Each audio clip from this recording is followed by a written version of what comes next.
Lindsay, what you have to say is, Roy, don't forget to sign. Here, how are you?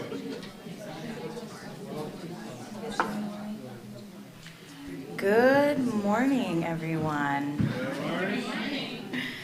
Welcome to UUUF, University Unitarian Universalist Fellowship. My name is Michelle Flores, and I am your service leader for today, January 29th. I'd like to welcome everyone to join us in this shared sacred space. This is also a great time, if you haven't already done so, to silence or turn off your devices, please. With that, we will go ahead and get started with committee moments. So anyone with the committees?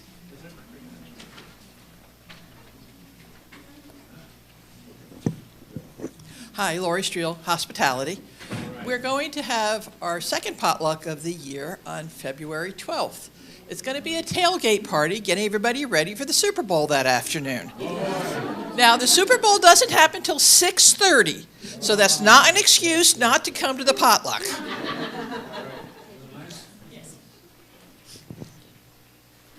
Well, that sounds like a lot of fun. Marianne Feldheim, Social Action Committee. I just want to follow up on our speaker last week. Thank you. But I also want to reflect, because our committee met after, and there's been a lot of discussion about being political.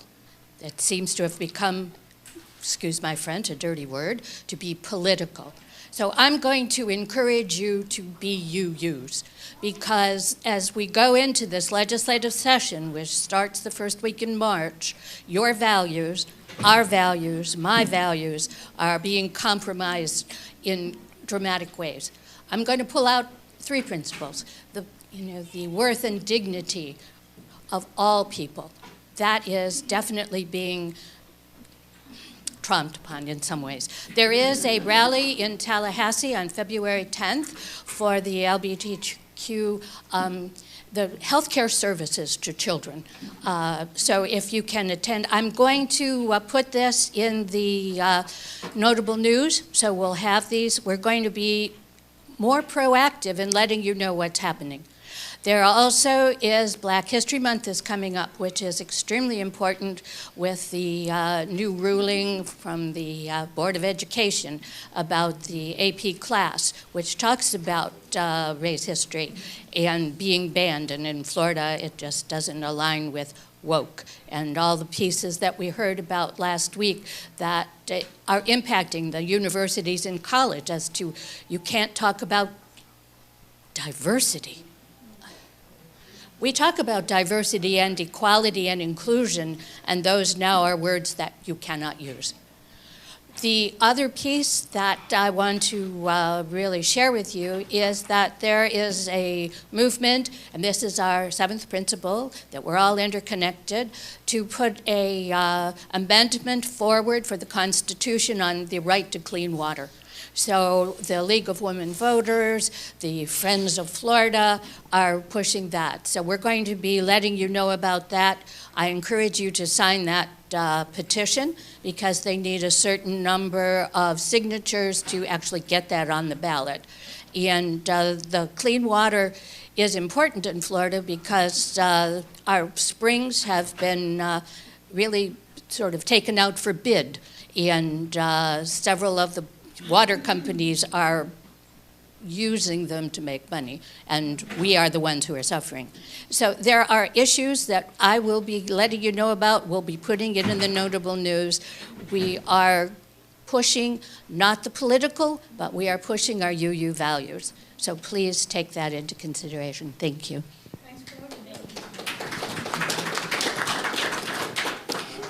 Ann Packham here on behalf of personnel and the board. So just a reminder, I announced it last week that our religious education programming, formal programming, is shifting as of next week to starting, kids start here in the service and then programming is afterward.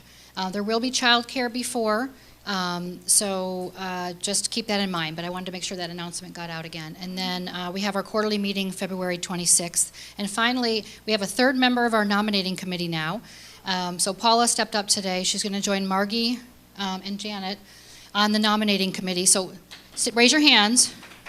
So if you are interested in any of the positions that we might have available, vice president, treasurer, anything like that, speak to one of them.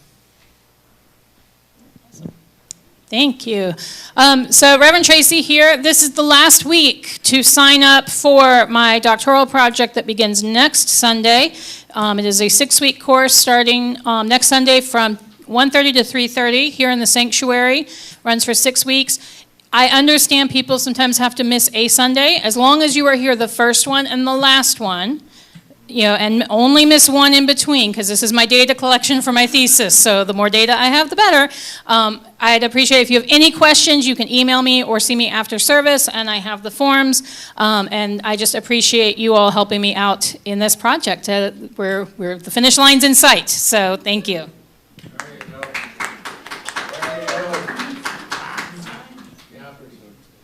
Never follow a little kid or a pastor. How are we doing so far? Everybody having fun? We've got an auction coming up on April 16th. Now, this is intended to be a fun event for the entire congregation. Also, it's a good way of adding more shekels into our coffers. Our goal is to raise $8,000? Yeah, $8,000. I think we can do twice as much as that if we put our shoulders to the wheel. Now, an example, first example is begin to think about something, an object you can donate.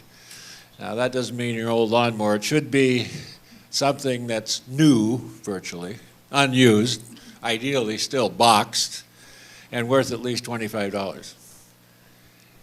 Second, and this is the fun part, where you think of a talent or something you can contribute that people are going to bid on. Well, they're going to bid on the other objects too. Let me give you a few examples of how that would work. For example, not many of you know that Barry London taught dancing in Arthur Murray Studios for years. And he has donated...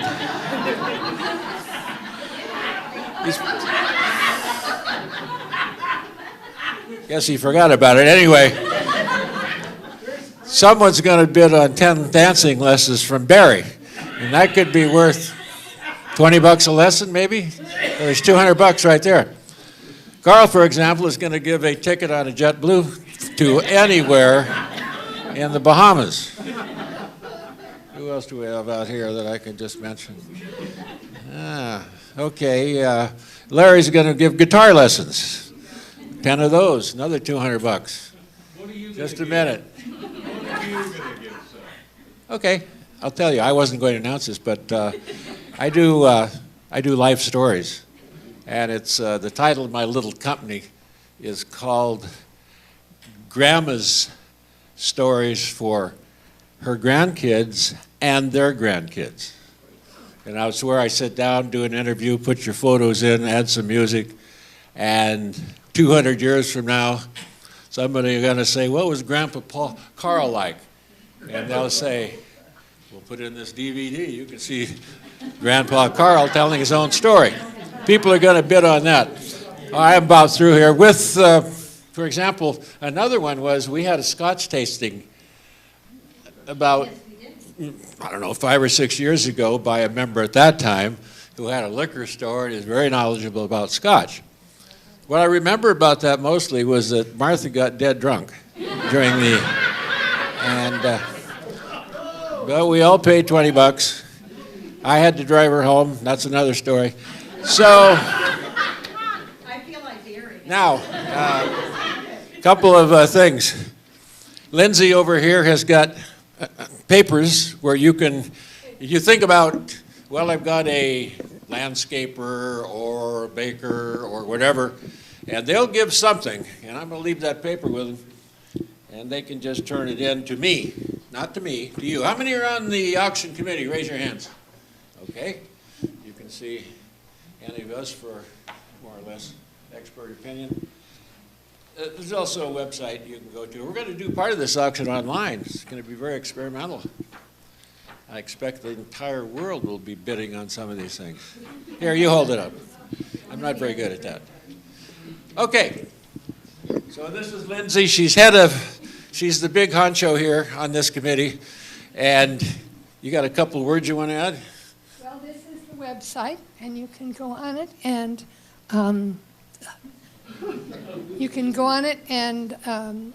donate whatever it is you're going to do, a service, a party, an item, or you can also, you click donate an item on this website. And also, if you just want to donate money, you can just hit donate. But anyway, this is the website, and on the side here are forms. If you don't want to go to the website and enter it directly, if you fill out a form, we'll enter it for you. There's ones for individuals. There's also ones to take to a business. If you donate to a business, we would like you to tell us first, and there's a form to do that, and that will go to Lori at hospitality@uuuf.org. So let Lori know if you're going to go to business, so we don't all go to the same business. But this is the website, and please check it out. Okay, that's it. As I heard, turn the microphone over, I'm looking at Miak. He used to be a Clydesdale dancer. You can do something with that one. Chip.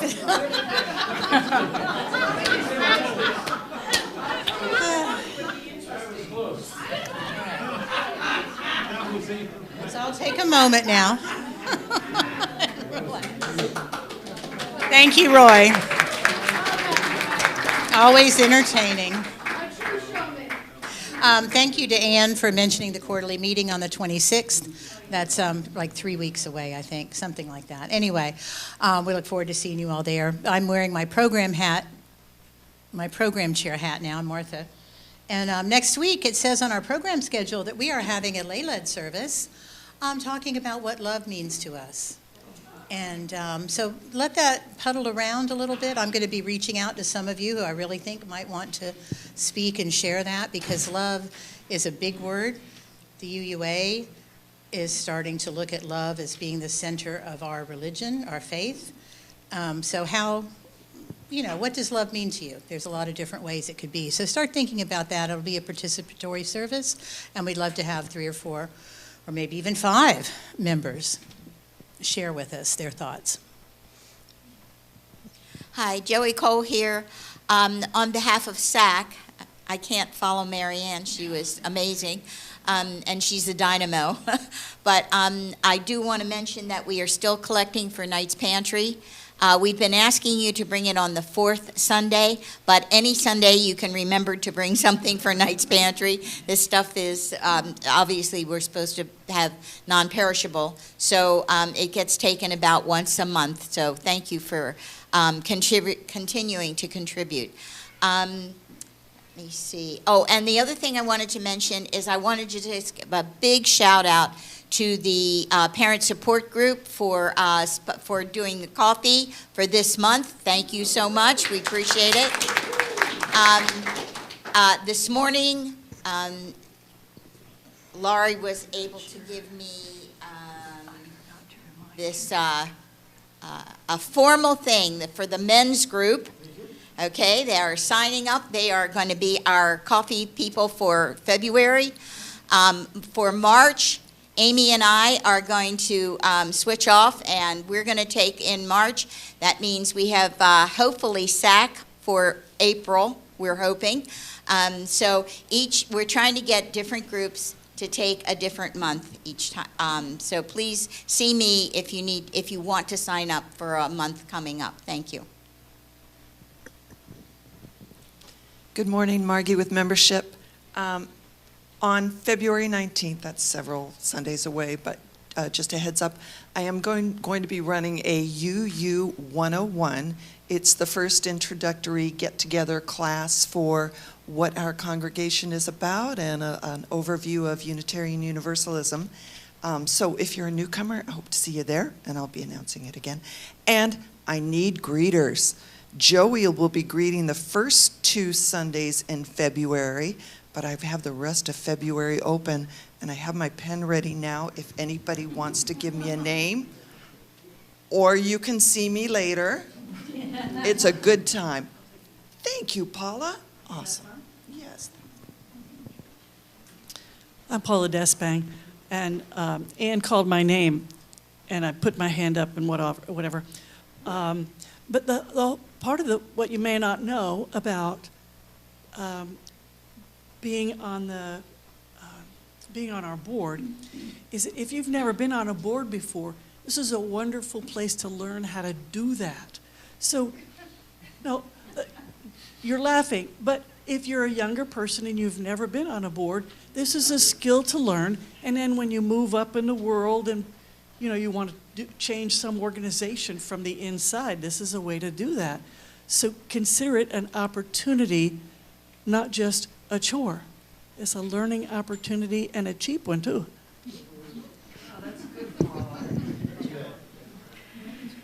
I actually have one more on behalf of the women's group. So this coming Friday is going to be our monthly women's group at 6:30 here. And Lindsay is actually going to do a presentation about like the revolution and evolution of women's clothing, particularly when it comes to business, and kind of some background and history and stuff on that. So I think that's going to be very interesting and engaging. So we'll put something in the notable news, but it won't go out until Friday, and I will also make sure that we send an email out to everybody.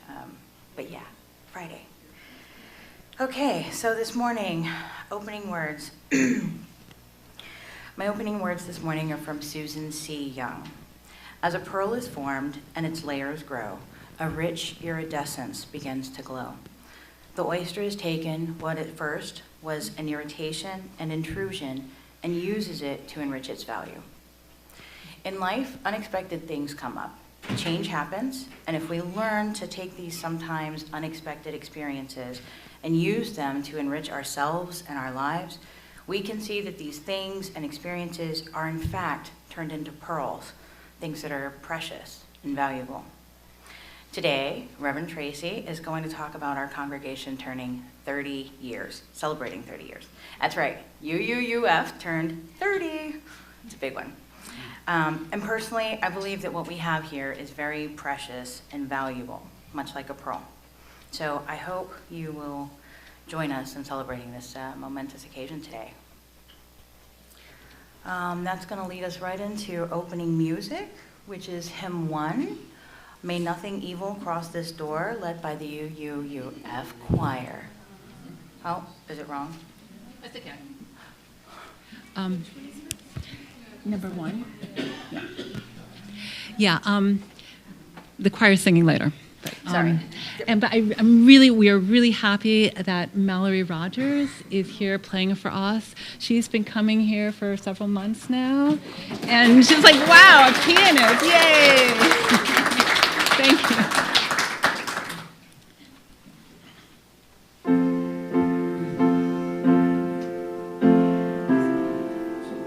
Oh yeah, please rise.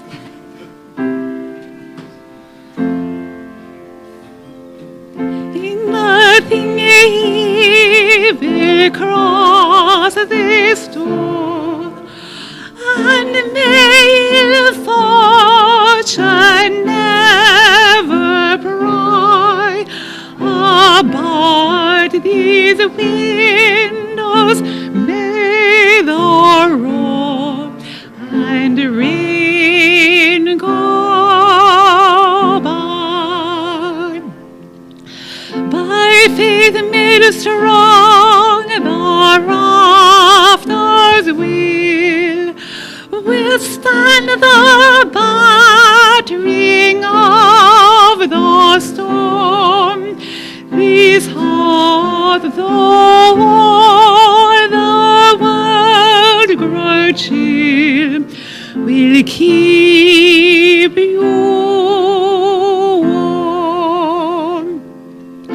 Smish softly through these rooms, touching our lips with holy wine, till every bashful corner blooms into our shrine. With laughter drown the raucous shout, and though the shattering walls are thin, may they be strong to keep it out and hold love in.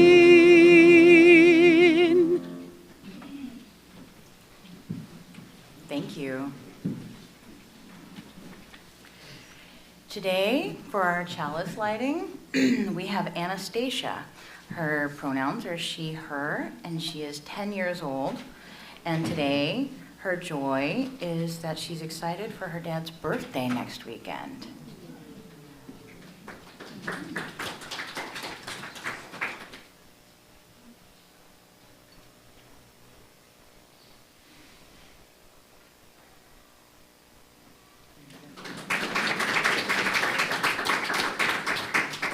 All together, in the light of truth and the warmth of love, we gather to seek, to sustain, and to share. And with that, our affirmation: love is the spirit of this church, and service is its gift. This is our great covenant, to dwell together in peace, to seek truth and love, and to help one another. This morning, I want to welcome any new visitors that we may have. This congregation is a great place to put down roots while also spreading your wings.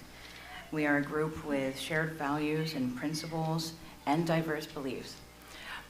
We are a mixed congregation in that, like, we have a part-time minister and we have lay-led services as well. So you may see a wide variety of topics presented by lots of different people. So I encourage you to come back to really experience like what we're about. At this time, we are going to share our joys and concerns. This is an opportunity for people to celebrate your joys with others and also share your concerns with others, because it's very uplifting to share our joys, and it's also really helps us lighten our burden sometimes when we share our concerns and allow our community to support us through that. Feel free to step up to the microphone.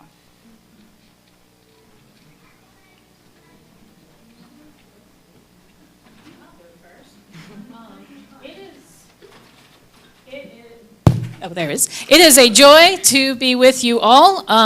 As of Friday night, I was not sure if I was going to get home. I was in Dayton this past week for my intensives, and my flight out was very delayed, and I had to spend the night in Chicago, which was very cold, but I was able to get back yesterday morning. So those of you who are keeping good thoughts and traveling mercies, I appreciate it, because it was a very long day, 2 days of travel. So I am glad to be back, and I am glad that that is my last January to have to go up to Dayton. So thank you.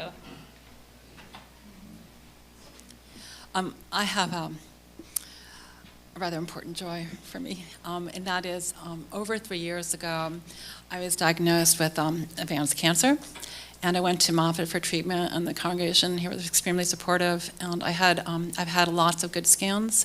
Had another set of scans on Friday. They're perfect. And the great news is my oncologist had a talk with me. He said, well, if they're still perfect in July, they're going to stepping me down to long-term survivors program, low risk of return. So like I feel like, actually I know that for this particular cancer, the risk of return flattens out around 3 years. So unofficially, I'm already there. So I'm really happy about that.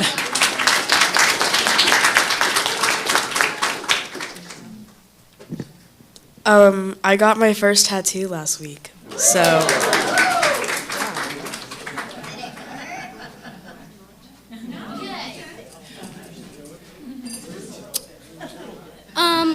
I ride my bike this weekend with my dad. And I went to the road.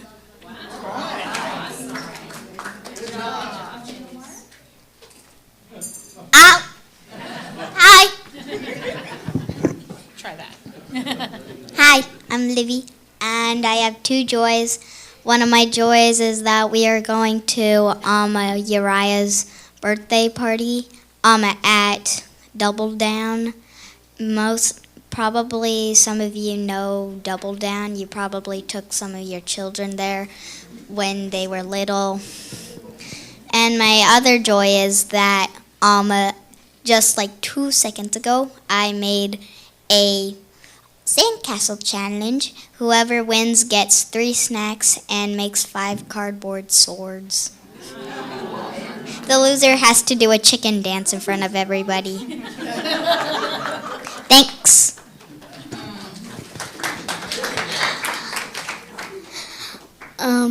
And it was Noah's birthday.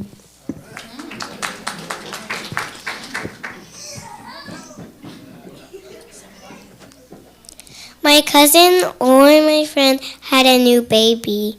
That's exciting. So I'm not sure if it's a joy or a concern. We just came back from Gainesville this morning, but last night we went to Olivia's graduation from Taekwondo. So I understand now she got her first degree black belt in Taekwondo, even though she's a second degree black belt in karate, but it's a different practice anyway. So one of the things that they do is break boards. So on the breaking of her final board, she broke the board, but her hand did not do so well. So we spent a few hours in the emergency room last night. Fortunately, there is not a break. It just looks like a sprain, but keep her in your thoughts as she tries to navigate taking exams and everything like that with a kind of a busted up hand. It's the right hand, yeah. Hi, Chloe Hatfield. Thursday night, I got 12 hours of sleep, and it was amazing. And because of that, I have had energy this weekend to do a very deep cleaning, and I am so happy about that. Not so happy about all the dust that I inhaled, messing with my voice, so I can't sing today. I tried, and I couldn't. But it was funny, because as I was doing this deep cleaning, I found Tupperware from like 3-4 years ago that belonged to the church. It was still labeled UUUF. So I am sorry that I hoarded that Tupperware for 3 to 4 weeks. But better late than never, right? Thank you.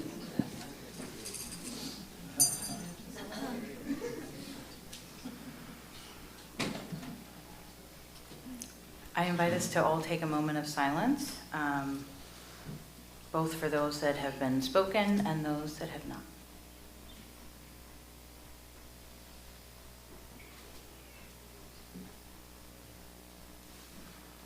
Thank you.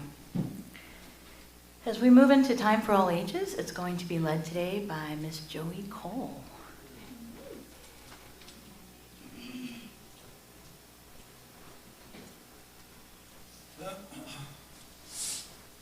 I believe Derek Caitlin last week said, be careful what you volunteer for. Actually, this is kind of a joy. I really do like our Time for All Ages and the fact that we try to tie together the message of our service with the children's message as well. Today, I have a lovely story that Rev Tracie has provided called The White Ribbon. Our story is about 2 girls who were treated unfairly. One was named Antoinette Brown, and the other was named Olympia Brown. Now, even though they had the same last name, they were not related, except by a dream they had both shared. Both of them wanted to be ministers. At the time they were growing up, now this was more than 100 years ago, all the ministers were men. Surprise, surprise. If a little girl said she wanted to be a minister when she grew up, she was laughed at or scolded. Girls can't be ministers, everyone told them. Antoinette, called Nettie for short, liked to play church with the other children in her family barn. She believed in a gentle and loving God, and she felt she wanted to share this concept with others. So as she grew up, she became more and more determined to be a minister. However, there was not enough money to send her to college. Her father saved everything for her brother's education. Very common. So Nettie worked herself and saved for 3 years until she had enough money to go to Oberlin. Now, Oberlin was a college. It was one of the first college in this country to accept women, and then also was the first to accept black students. Next, she applied to theological school. Well, her family and friends were outraged. They tried to change her mind. In their eyes, the Bible didn't allow women to be ministers. The college permitted her to attend the classes, but she could not graduate or receive a license to preach. However, a friend asked her if she would speak at a women's rights movement. She began giving lectures, and finally she was ordained by a Congregational church in New York State. She was the first woman in the United States to be ordained and to have a church. Later, she became a Unitarian minister. How did Nettie keep up her courage all this time?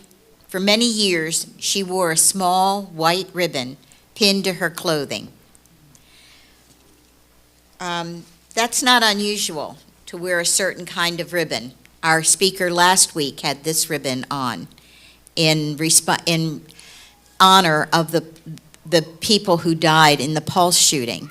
So wearing a ribbon is not an unusual way to continue or to keep something in the front of your mind.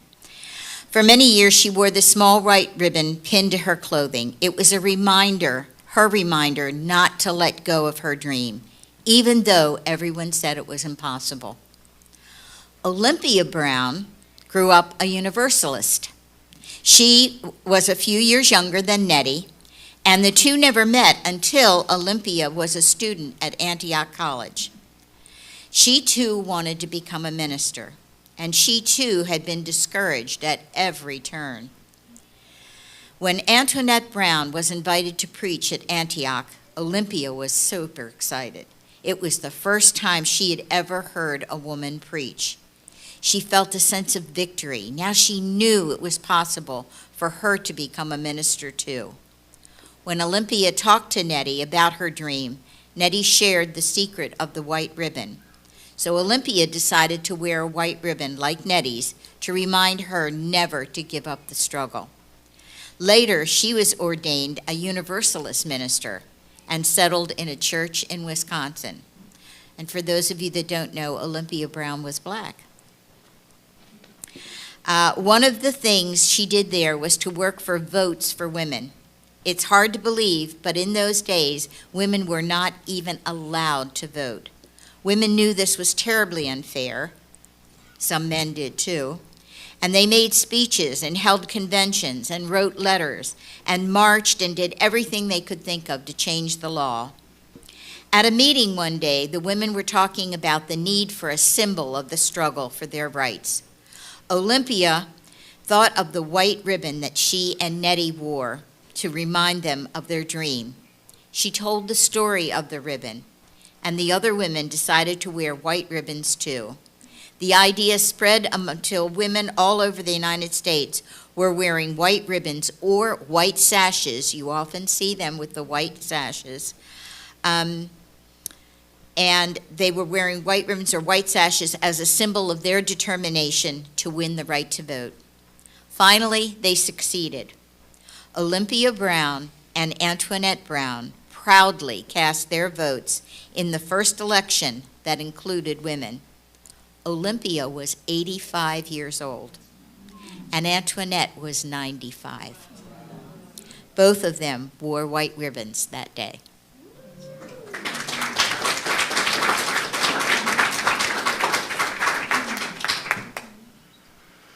Wow, what a great story. Oh. At this time, we're going to pass the basket for the interlude and offering.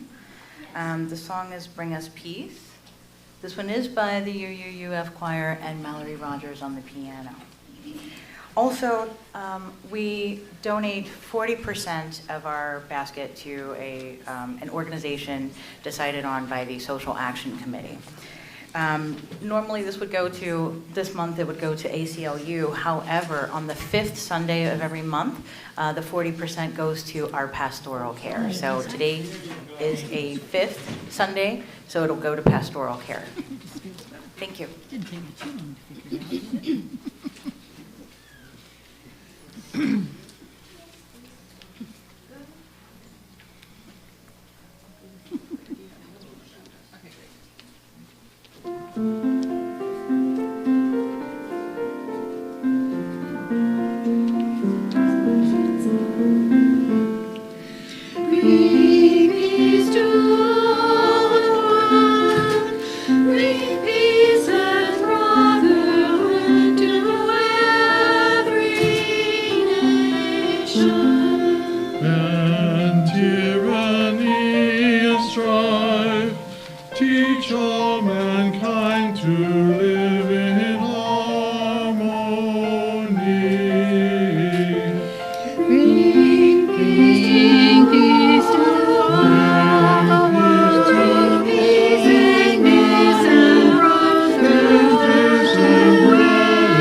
That was beautiful, thank you. At this time, our children are going to go out to RE, and we are going to sing them out. We love you and bless you and send you on your way. We love you and bless you today and every day. That's probably a good thing that song's not much longer. They are ready to go. All right, that brings us to the main event. Reverend Tracie, her pronouns are she, her, is going to be talking to us today. Yeah. See, that's what happens when you're not a guest anymore. You just get like, yeah, that's Reverend Tracie, get on up there.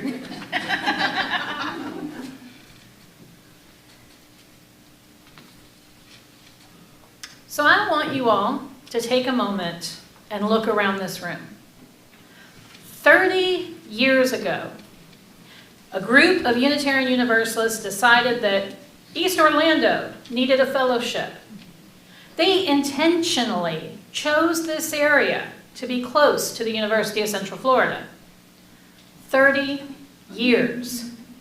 You have been here growing this congregation for 30 years. That's huge. Do you know why? Because until late 2021, you were completely lay-led. Beloveds, that is huge. Not just that you were lay-led, because there are many lay-led fellowships out there, especially here in Florida. Now, the reason why it is huge is because you were known as a healthy lay-led congregation. And I don't say that lightly. You see, we ministers talk to one another, and if you didn't know that, you do now. The word here in Florida, among the ministers, was and still is that Triple U is a healthy congregation.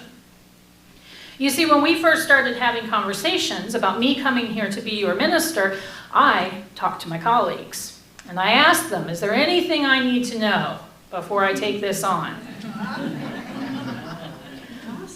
No, it is not gossip. It is what we are instructed to do before we take on a congregation.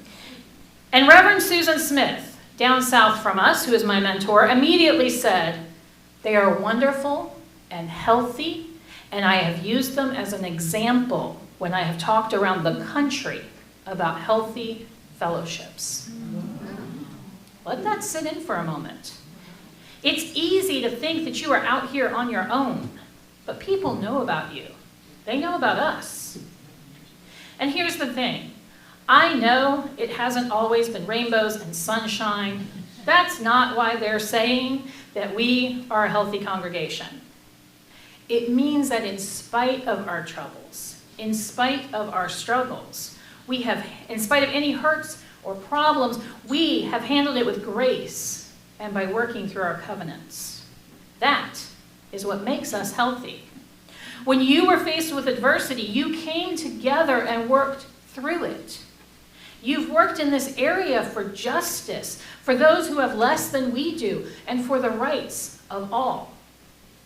Here at Triple U, you as a community have raised children here in this congregation and in our faith tradition. Some of these children are now grown and teaching our new generation of children. This is a community that loves its kids. And you know how I know that? Every time one of our little ones gets up to share a joy or concern. Because yeah, sometimes it's light and possibly silly, but for our kids, this is huge. It's a sign that they feel like they are a part of this community. They feel safe enough and supported enough to get up here in front of all of you and share what is on their hearts. That is a sign of a healthy and thriving congregation. Now I want to pause for a moment because you see, I put out a call to my colleagues last month. Then the first person to reach out to me was Reverend Cynthia Snavely, who is serving as the interim minister for our friends at Tri-UU in Summerfield, which has great significance for me, as this is the congregation that raised me as a minister and ordained me in 2017. So let's go ahead and hear from them now.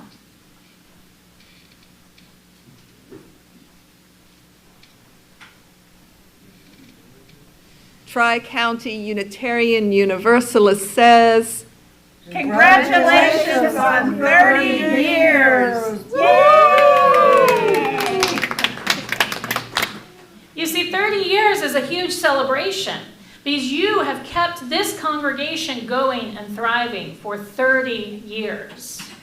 I also heard from Reverend Margalie Belazar at our neighboring congregation, First U in Orlando, and let's hear her greetings now.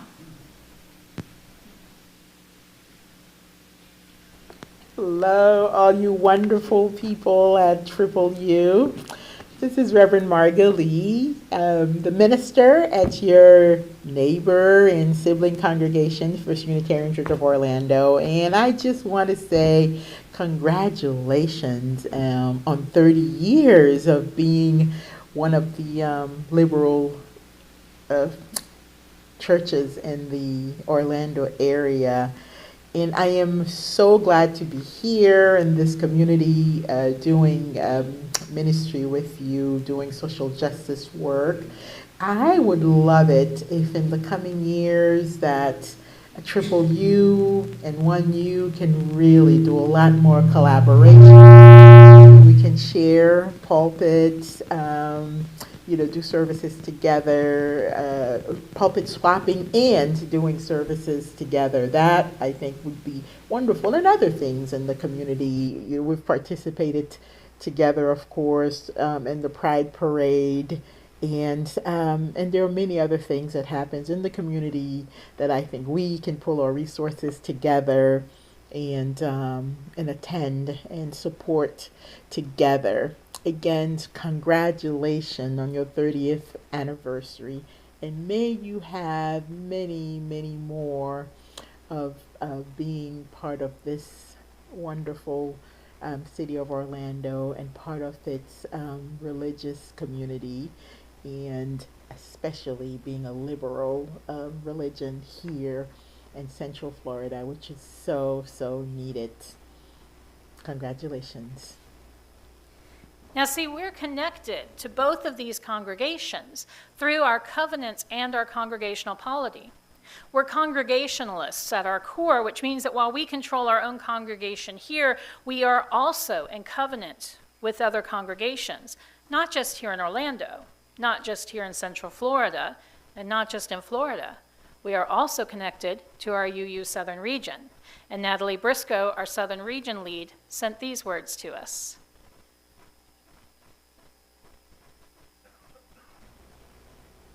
My name is Natalie Briscoe, and I am the lead for the Southern Region of your Unitarian Universalist Association. Just as an individual joins a congregation to amplify their values in the world, so do congregations join the association to be in a larger conversation about what the co-creation of Unitarian Universalism is. Congregations in the association are sovereign governing bodies unto themselves and enter into a covenantal relationship with each other to bring more love, hope, joy, courage, and justice into the world.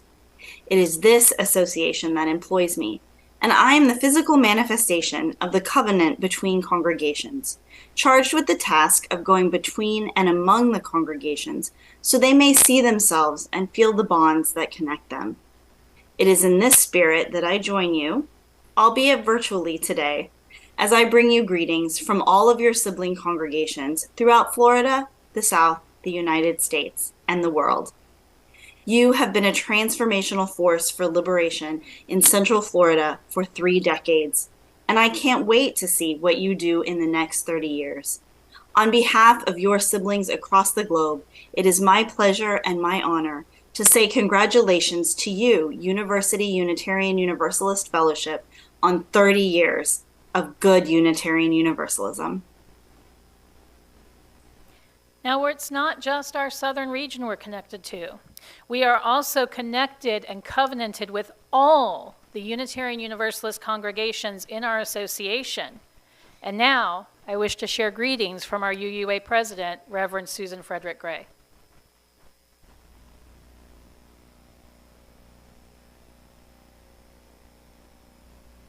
Greetings, University Unitarian Universalist Fellowship.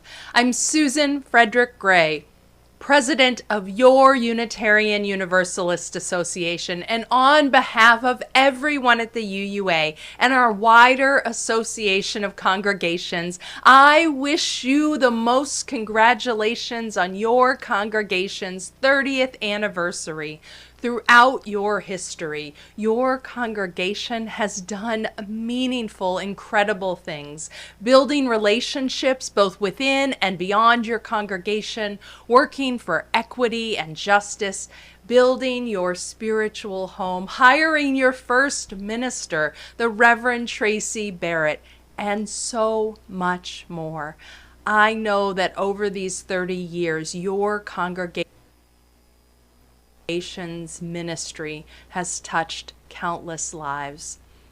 As Unitarian Universalists, our communities matter, and I believe that when we live our values boldly, both within and beyond the walls of our congregations, that we are one of the most powerful forces for good in our communities, and only together, with courage, love, and deep commitment, can we be the people that we are called to be. Thank you. Thank you to all of the members, leaders, and staff of University UU Fellowship for the ways that you have been living your UU values and mission in powerful and generous ways. For 30 years, you have been nurturing people's spirits, working for justice, nurturing the lives of children and young people, and building community. I am especially grateful for your faithful and incredible generosity to the UUA, contributing at the honor level of giving to our covenantal faith since your founding 30 years ago, allowing us at the UUA to be an increasingly strong partner to UU congregations everywhere, giving generously to the strength and vitality of our wider faith. Thank you. Thank you for this generosity and commitment. Your generosity this year and every year is an inspiration. And I want to thank each and every one of you for your generosity to your local congregation, to University UU. The most impactful giving that we make as individual UUs is to our local congregations, because it is through our covenant with each other in our congregations and being a community of justice and love, being a community welcoming the fullness of people, a diversity of beliefs, a commitment to living our faith in the world. These things matter, and they make a difference beyond our own lives. So thank you to each and every one of you for your generosity to your congregation. It means that you can hire your minister. It means that you are imagining the next 30 years of your ministry. And it means you can continue your generosity to your wider faith community. I'm so proud of the work and ministry that you are nurturing. And as you celebrate this celebration of this anniversary, may it be a source of enduring joy and serve as a powerful reminder of the ministry and mission to which you are called and which has sustained you all these years. I send you my deep love, my care, and so many blessings on this anniversary and for all the days to come in your ministry. Thank you for inviting me to be a part of this special day. Love and care to each and every one of you. So last year, when I first started here, I found out that this month is our 30th anniversary. And we were chatting about it in a staff meeting, like we do, when Trista popped up and said, the anniversary gift for the 30th year is the pearl. Now, when I tell you that my mind began to spin and come up with ideas, well, this was even before my ADD meds got dialed in. So there were a lot of ideas. But immediately I thought about how pearls are made. You see, something irritates a mature mollusk, and it begins to cover that irritant with the same substances that are in its shell. It turns something that is bothering it into something beautiful. It becomes a beautiful irritant. And that's why it is such a great symbol of our 30 years. It hasn't been easy. I know that. I know that there have been troubles in the past 30 years. I know that there have been struggles in this area for the past 30 years. And I know there have been times of both great joy and heartbreak in our past 30 years. And through it all, you have been taking those things and changing them into pearls. You have become beautiful irritants here in East Orlando through your justice work. And my hope for you over the next 30 years is that we become even bigger, beautiful irritants in this area. May we be known by the pearls we create. Amen. Blessed be. Congratulations, and may it be so.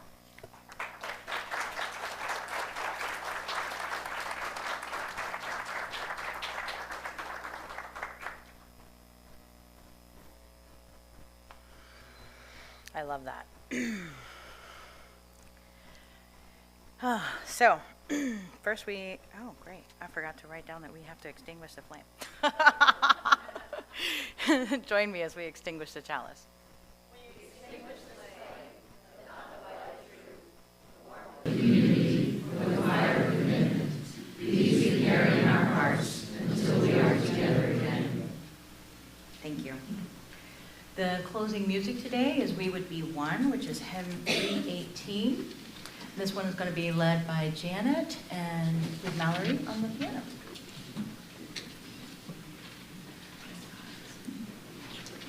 Stand, if you will. Oh yeah, please stand.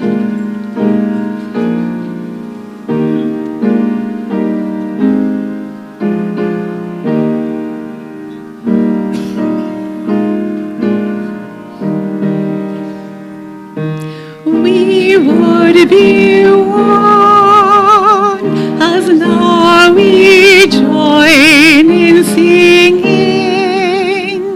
a hymn of love, to pledge ourselves on you to that high cause of greater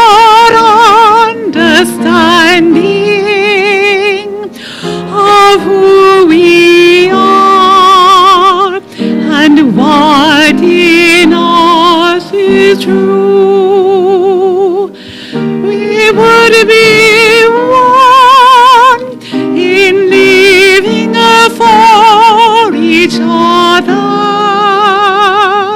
to show to all a new community. We would be one in building for tomorrow,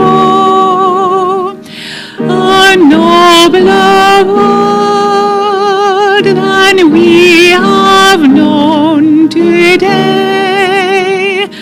We would be one in searching for that feeling which binds our hearts and points us on our way.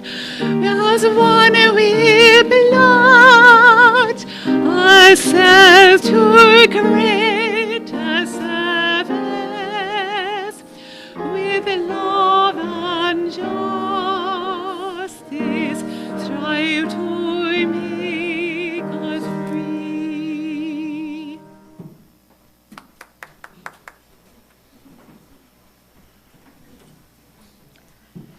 My closing words today are brief, and they come from Chris Gardner. The world is your oyster. It's up to you to find the pearls. So my hope is that you find the pearls in your world today as we all part ways and head into the coming week. Thank you all so much for being here today. I hope you'll join us for some coffee and conversation, and have a great week.